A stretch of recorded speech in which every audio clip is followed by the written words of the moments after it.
dia ny faefatra amby roapolo ny volana novambra izy no amoaka ny vokatra ofisialy avy any aminy a ka zay indrindra no antony mahatonga antsika eto any Androany 5 amby roapolo novambra anatrika ny famoahana an'izay vokatra ofisialy avy any amin'ny seni izay raha tsahivitsika kely tao anatin'ny fotoana natongavan'ireo voka-pifidianana dia tsy nitsahatra ireo tao amin'ny ankilany tao amin'izy ireo tao anatin'ny 11 candidat zany hoe ny teny sy ny ezaka nanakana an'izay famoahana ny voka-pifidianana izay efa ao ambadimbadika ao ny namana dera eny amin'ny seni Korondrano eny hitatitra amintsika izay fomba fivoahan'ny voka-pifidianana ofisialy avy any amin'ny seni izay miditra avy hatrany ny namana dera.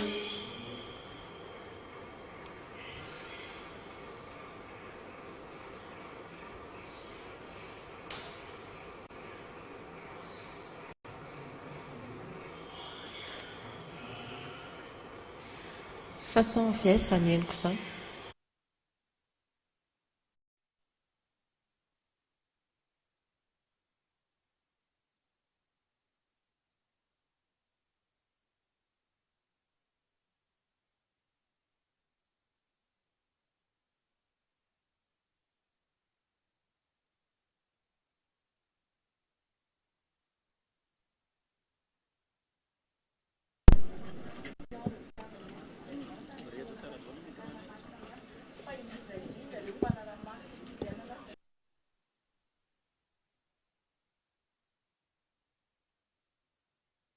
Eo amin'ny fiomakomanana moa zany ireo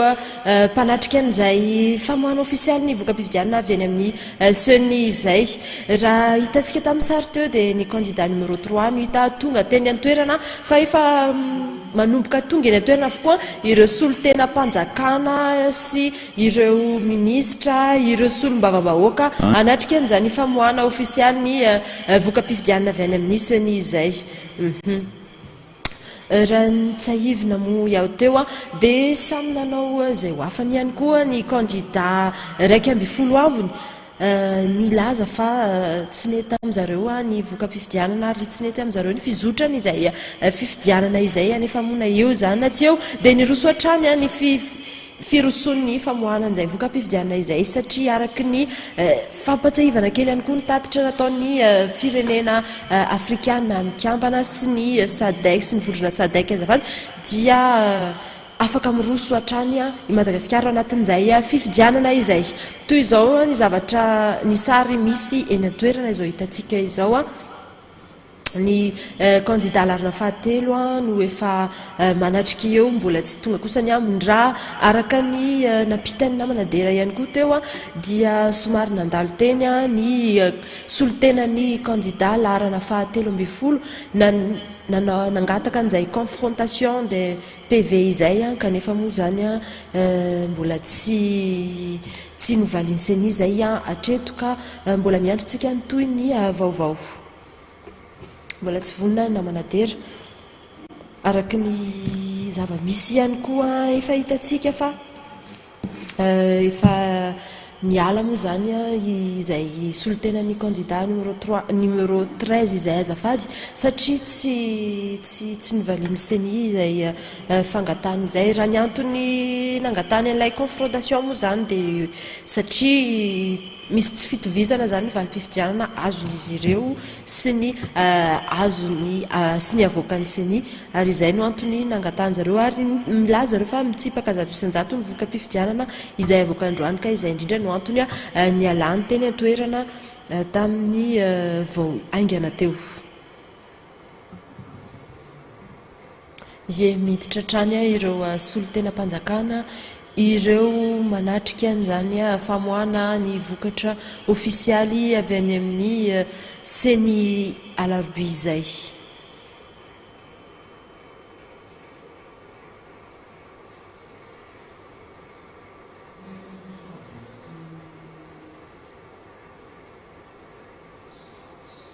Hitantsika amin'ny sary ny Prime Ministre Ntsay Christian izay efa tonga iny toerana iny koa arahan'ireo solom-bavam-bahoaka atorianany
tiana tsy maheno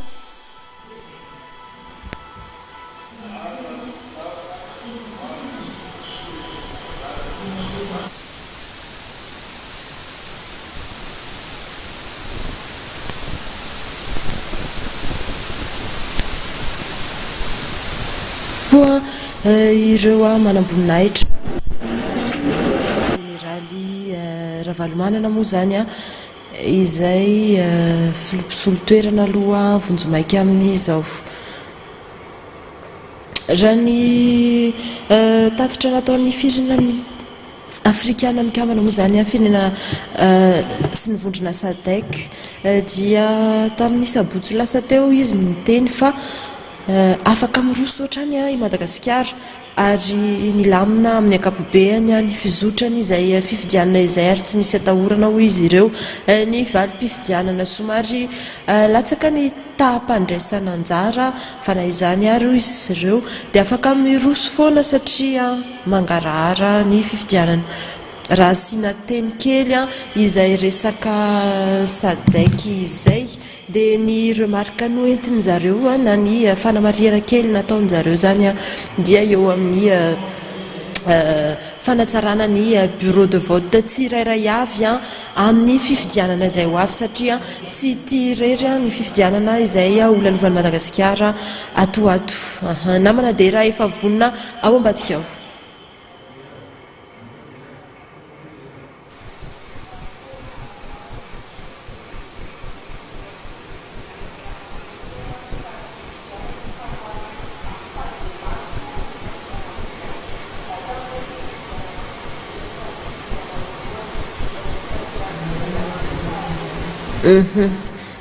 efa vonimbonina izy ireo a araka izao hitantsika amin'ny sary izao a miandry kely angamba dia manomboka indray anomboka amin'izay a ny fanomboana izay famoahana ofisialy a ny voka-pifidianana avy any amin'ny seny izay raha ny filaharana aloha zany raha ny tafarany a dia ny laharana fahatelo no mitarika zay ny voka-pifidianana hitafarany a ao aoriana ny manaraka azy ao a ny laharana fahatelo amby folo a ary ao aorianany ihany koa ny laharana fahadimy ary aorinan'izay ny laharana fa ny folo teo aloha ery Rajaonarimampianina toy izay ny raha ny hita aloha zany hatramin'ny teo hatramin'ny omaly zany fa raha androany sika afantatra kokoa hoe manahoana izay vokatra avy any amin'ny seny ofisialy izay raha ny anseny no androany fa raha ny any fitsarana avy momba lalam-pandrenana na ny haute cour constitutionnelle na ny HCC kosa dia vinavinainy ho amin'ny fahatelopolo ny volana novambra ny famoahany an'izay araka ny nambaran'izy ireo tamin'ny andron'ny fifidianana iny miandry samy miandry moa zany vahoaka malagasy azo arabaina sahady satria navita an'izay adidiny ampahendrena izay anomboka ny filazana famoahana nizay voka-pifidianana ofisialy avy any amin'ny seny izay tonga ireo membre de bureau ahafahana ilazan'izay zao hitatsika amin'ny sary zao daholo ny zava-miseho eny an-toerana eny. Anaraka mivantana an'izay isika eto ary ezaka apita ihany koa izahay ampangararana ny zava-misy rehetra eny an-toerana eny amin'ny alalan'ny namana dera sy tiavina Renault izay mikirakira azy ao.